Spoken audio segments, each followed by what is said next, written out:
이사야 7장 10절부터 마지막 25절까지 하나님 말씀을 받겠습니다. 이사야 7장 10절부터 마지막 25절까지 여호와께서 또 아하스에게 말씀하여 이르시되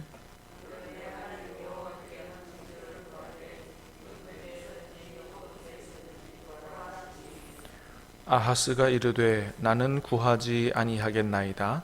나는 여호와를 시험하지 아니하겠나이다 한지라.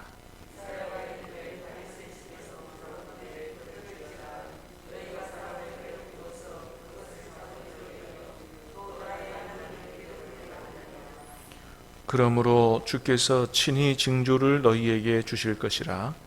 보라, 처녀가 잉태하여 아들을 낳을 것이요 그의 이름을 임마누엘이라 하리라.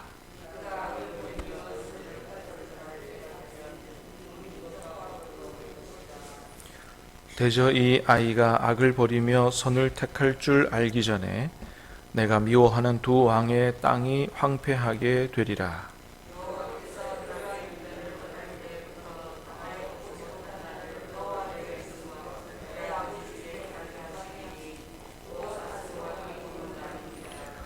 그 날에는 여호와께서 애굽 하수에서 먼 곳의 파리와 아수르 땅의 벌을 부르시리니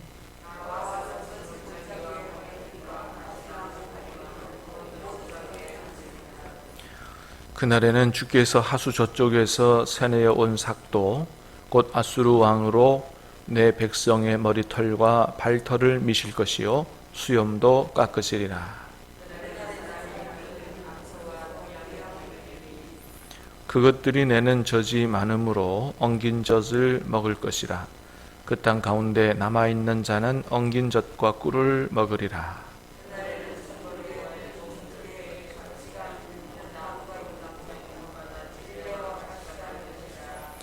온 땅에 찔레와 가시가 있으므로 화살과 활을 가지고 그리로 갈 것이요 보습으로 갈던 모든 산에도 찔레와 가시 때문에 두려워서 그리로 가지 못할 것이요 그 땅은 소를 풀어놓으며 양이 밟는 곳이 되리라. 아멘. 자, 오늘 본문은 주전 8세기에 있었던 시리아 에브라임 전쟁을 배경으로 하는 그런 말씀입니다. 시리아, 지금의 시리아, 성경에 나오는 표현은 아람 국가죠. 아람. 옛날에 아람이 지금의 시리아입니다. 그 다음에 에브라임이라고 하는 것은 북이스라엘을 가리키는 말입니다. 그래서 지금도 보면 이스라엘 바로 위쪽에 북쪽에 시리아가 자리 잡고 있죠.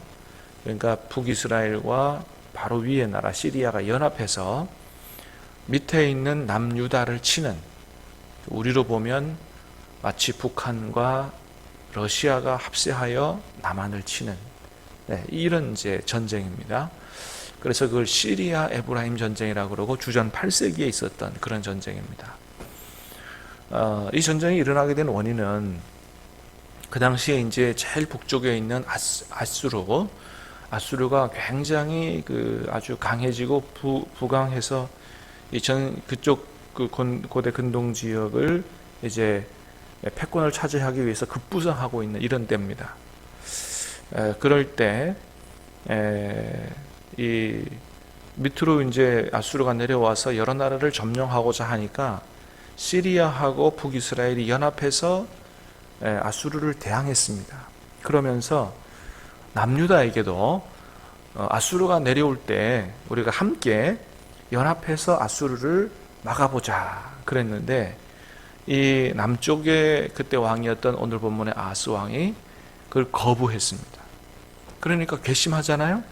그러니까 이 두 나라가 본때를 보여주자. 그리고 이 남쪽에 있는 아하스 남유다를 치려고 하는 그런 때입니다. 그래서 그거를 시리아 에브라임 전쟁이라고 얘기하는데, 자, 그때 하나님께서 이사야를 불러서 아하스 왕에게 뭐라고 얘기하시냐 하면은 이렇게 얘기하십니다.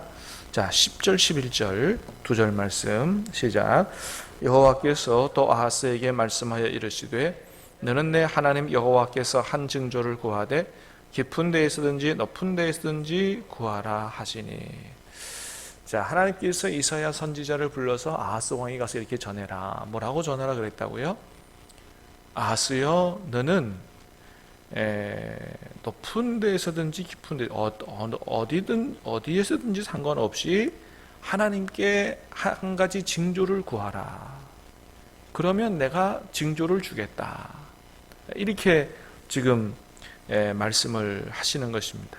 그래서 그 사실은 7장 1절부터 쭉 읽어보면 하나님이 무슨 말씀하셨냐 하면은 시리아 에브라임이 너희를 치려고 연합해서 내려오지만 그들의 계획이 이루어지지 않을 거다. 그들은 연기나는 부지깽이와 같다. 그러니 너무 염려하지 마라. 내가 너희를 지켜줄 거다. 그리고 너희는 나를 믿고 굳게 서라. 뭐 이런 말씀을 이제 하십니다. 그러니까 하나님께서 아하스에게 정 못 믿겠거든 나에게 징조를 구하라. 내가 너희를 지켜준다라고 하는 그 말씀에 대해서 징조를 내가 너에게 주겠다. 여러분, 이 얼마나 감사한 말씀이에요. 그죠? 네. 하나님께서 지켜주신다 그러고 징조를 구하라 그러면 이게 뭐 얼마나 감사한 말씀이에요. 자, 그런데 이에 대해서 아하스 왕이 뭐라 그랬다고요? 12절 시작. 아하스가 이르되 나는 구하지 아니하겠나이다. 나는 여호와를 시험하지 아니하겠나이다 한지라. 아멘. 뭐라 그랬다고요? 나는 구하지 않겠다는 거예요. 그거는 하나님을 시험하는 거기 때문에 하나님이 나를 시험하지 말라고, 하나님 시험하지 말라고 하지 않았냐고. 그거는 하나님 말씀하셨으면 뭐 그런 줄로 믿어야지. 그 징조를 구하는 거, 하나님 못 믿어서 징조를 구하는 거, 이건 하나님 시험하는 거기 때문에 나는 안 하겠다는 거예요. 어떻게 들어보면은 굉장히 믿음이 좋은 것 같죠? 예. 근데 사실은 그런 게 아닙니다, 여러분. 이게 겉으로 말을 안 해서 그렇지 아하스 왕이 속셈이 다 있는 거예요. 사실은 하나님을 탁 철석같이 믿어서 그런 게 아니고 이미 아수르 왕한테 도움을 요청해 놨어요. 그러니까 이 사람은 지금 하나님보다 누구 더 의지하는 거예요? 아수르 왕을 의지하는 거예요. 아수르 왕이 지금 급부상하고 힘이 세져 있잖아요. 그래서 지금 밑으로 내려오려고 그러니 이 바로 이 남유다 위에 있는 두 나라가 연합했어요. 그러니까 누구한테 도움을 요청하면 괜찮겠다 생각한 거예요. 아수르한테 도움을 요청하면 괜찮겠다. 그래, 아수르한테 도움을 요청해놨어요. 그리고 믿음 좋은 척 하는 거예요, 지금. 하나님 말씀은 뭐예요? 아수르 의지하지 말라는 거예요. 나를 의지하라. 내가 지켜주겠다. 정 못 믿겠거든 뭐예요? 징조를 구하라는 거예요, 징조를. 하나님께서 이렇게까지 배려를 하시고 하시는데, 엉뚱한 얘기를 하는 겁니다, 지금. 징조 안 구하겠다는 거예요. 그건 하나님 시험하는 거니까 안 구하겠다는 거예요. 여러분, 이때는 뭐 해야 돼요? 말씀에 순종해서 감사합니다. 그리고 징조를 구해야 되는 거죠. 그래서 솔직히 자기의 믿음의 연약함을 인정하고 하나님 주시는 그 징조를 붙들고 굳세게 믿음 가운데 서야 되는 것이죠. 근데 지금 이 엉뚱한 얘기를 하고 있는 것입니다. 그러니까 여러분, 나는 하나님을 시험하지 않겠노라. 하나님께서 시험하지 말라고 예전에 말씀하셨잖아요. 그죠? 그러니까 중요한 거는 예전에 하나님 말씀하신 그런 게 뭔가, 그것보다 더 중요한 건 뭐냐면 오늘 나에게 말씀하시는 그 하나님의 음성, 그 하나님의 뜻이 훨씬 더 중요한 것입니다. 옛날에 어떤 신앙적 이론에 얽매이는 게 아니고 중요한 건 뭐예요? 오늘 상황이 얼마든지 변할 수 있잖아요. 여러분, 하나님은 옛날에만 살아 역사하신 분이 아니고 오늘도 동일하게 살아 역사하시는 분인 줄로 믿습니다. 그래서 하나님과 친밀한 관계 속에서 오늘 내게 뭐라고 말씀하시는지 그 하나님의 뜻을 깨달아 아는 이것이 중요한 거고, 오늘 나를 향한 하나님의 뜻을 깨달아 아는 그 영적 민첩성이 그게 중요한 것이다 라고 하는 것입니다. 그래서 옛날에 들었던, 옛날에 가졌던 그런 이론에 얽매이지 말고 오늘 내게 주시는 하나님의 뜻을 제대로 깨달아 알고 순종하는 이런 게 참으로 중요하다. 그래서 하나님은 아하스 왕이 이번 계기를 통해서 이론적인 신앙에만 잡혀있지 말고 징조를 구하고 징조를 주시는 하나님을 체험하는, 그 살아계신 하나님을 체험하는 이제 살아있는 믿음을 갖도록 하기를 원하셨어요. 그런데 안 구하겠다니까. 믿고 기도하면 될 텐데 안 하겠다니까 참으로 답답하기 그지없는 것이죠. 사실은 속셈이 뭐라고요? 아하스 왕에게 도움을 요청해놨기 때문에 그렇다. 그래서 여러분 나중에 어떻게 됩니까? 오늘 본문에도 보면 아수르 왕이, 그죠? 자, 18절 한번 보겠습니다. 18절 시작. 그날에는 여호와께서 애굽 하수에서 먼 곳의 파리와 아수르 땅의 벌을 부르시리니. 19절 다 와서 거친 골짜기와 바위 틈과 가시나무와 울타리와 모든 초장에 앉으리라. 자, 아수르 땅의 벌을 부르셔서 와서 모든 남유다 땅에 가득 들어차게 되는 걸 보게 되는 거죠. 20절 시작. 그날에는 주께서 하수 저쪽에서 세내온 삭도 곧 아수르 왕으로 내 백성의 머리털과 발털을 미실 것이요 수염도 깎으시리라. 그래서 이건 이제 포로로 잡혀가는 그런 걸 얘기합니다. 그래서 남유다를 예루살렘만 남기고 남유다 땅을 짓밟는 이런 역사가 일어납니다. 그래서 맨 밑에도 보면 자 24절 25절 시작. 온 땅에 찔레와 가시가 있으므로 화살과 활을 가지고 그리로 갈 것이요 보습으로 갈던 모든 산에도 찔레와 가시 때문에 두려워서 그리로 가지 못할 것이요 그 땅은 소를 풀어놓으며 양이 밟는 것이 되리라. 아멘. 자, 그 땅은 소를 풀어놓으며 양이 밟는 것이 되리라. 뭐예요? 모든 농지가 다 초토화된다는 거예요. 초토화되니까 농사를 지을 수가 없어요. 그러니까 24절에 보니까 뭐예요? 온 땅에 찔레와 가시가 있고요. 화살과 활을 가지고 그리로 들어갈 것이다. 뭐예요? 사냥해서 먹고 사는, 농사 짓는 일은 불가능하고 이게 뭐예요? 사냥해서 먹고 사는 그런 지경이 된다는 거예요. 어떻게 보면 믿는 도끼에 발등 찍힌 거죠. 사랑하는 여러분, 하나님 외에 다른 것을 더 의지하는 것은 곧 그것은 재앙으로 가는 길인 줄로 믿습니다. 하나님 의지해야 된다는 거예요. 하나님 의지해야 된다. 하나님 의지해야 진짜 도움을 받고 복을 받게 된다라고 하는 것이죠. 자, 그래서 징조를 구하라고 그랬는데 징조를 구하지 않고 엉뚱한 거 의지하는 그런 이제 결과를 재앙으로 맞게 되는 것이죠. 그래서 실제로 이스라엘 역사에 보면 아수르가 내려와서 북이스라엘, 시리아 다 무너뜨리고 이 남유다까지 완전히 초토화시키는 그런 역사가 있습니다.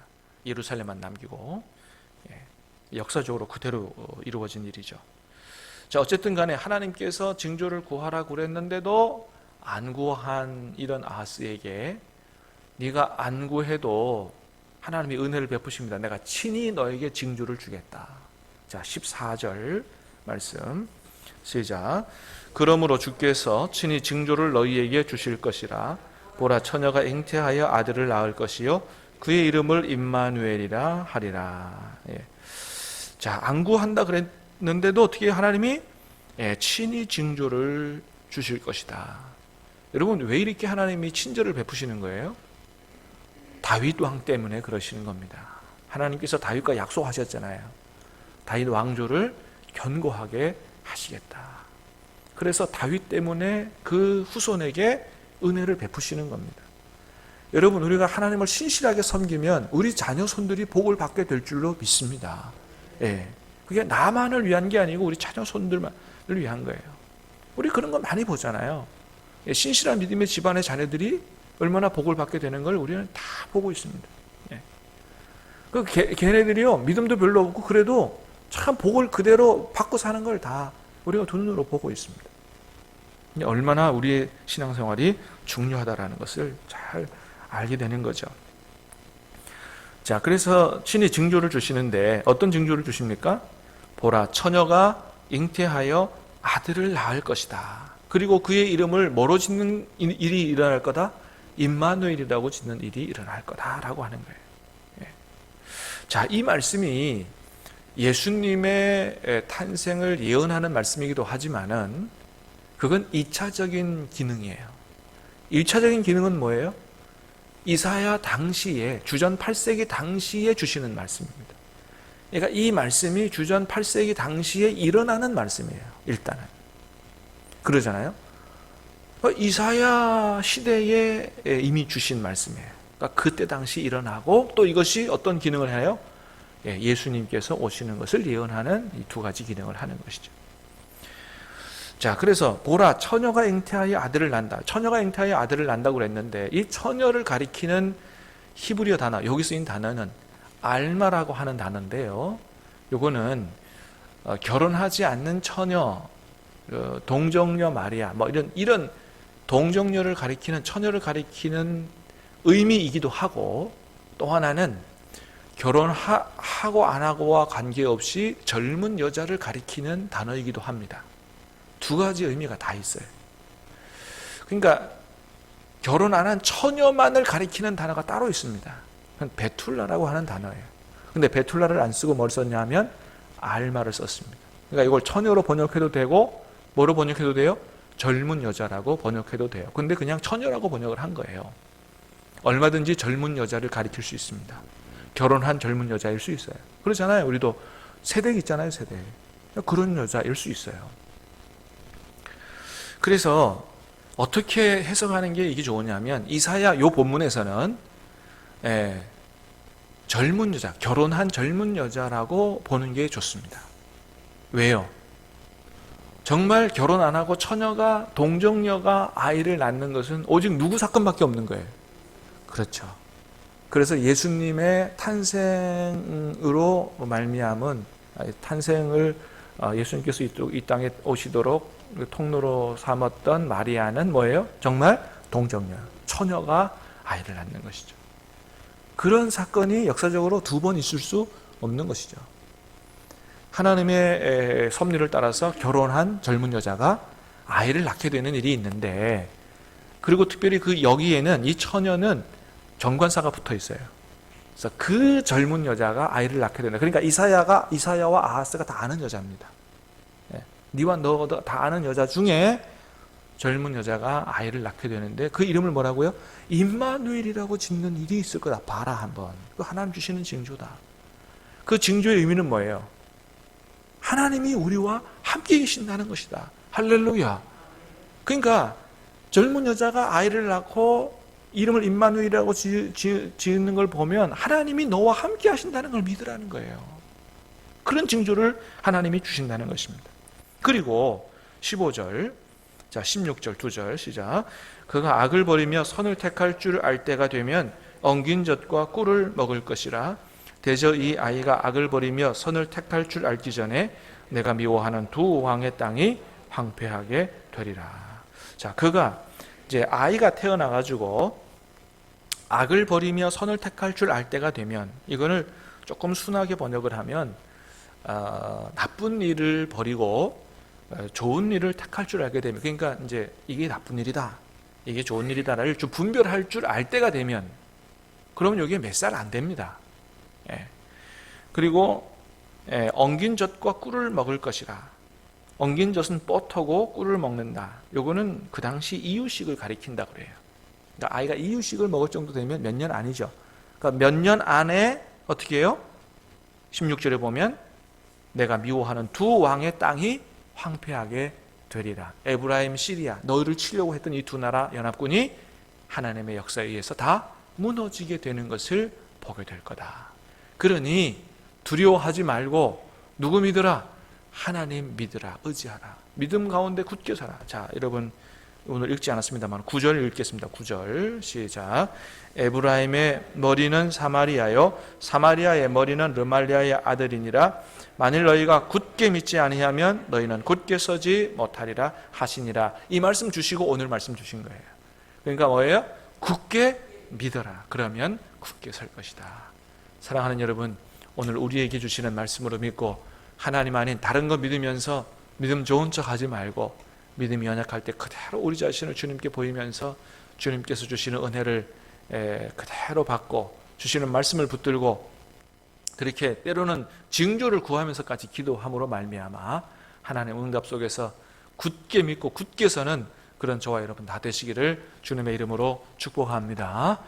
기도하겠습니다. 은혜로우신 주님 감사합니다. 오늘 말씀을 통해서 참으로 믿음이 없던 아하스에게도 하나님께서 다윗을 보시고 은혜를 베푸시고 징조를 주시고 함께 하시고 도와주시고 구원하시겠다고 하시는 이런 하나님의 은혜를 보게 됩니다. 사랑과 은혜가 풍성하신 아버지 하나님, 우리 하나님께서 이렇게 좋은 분이심을 감사합니다. 아버지 하나님, 오늘도 우리가 주님 주시는 말씀을 굳게 붙잡고 또 때로는 우리가 믿음이 연약해질 때 징조를 구하면서까지 정말 믿음으로 주님 앞에 살아갈 수 있도록 하나님 도와주시옵소서. 하나님 우리에게 하나님 표도 주실 줄로 믿습니다. 아버지 굳게 믿고 굳게 서고 참으로 오늘 우리에게 말씀하시는 주님과 교제하고 동행하는 그런 믿음의 삶을 주님 나라에 갈 때까지 일평생 살아갈 수 있도록 도와주시옵소서. 오늘 기도하다 살아계신 하나님을 만나는 귀한 시간 될 수 있도록 복을 주시옵기를 원하옵고 예수님 이름으로 기도하옵나이다. 아멘.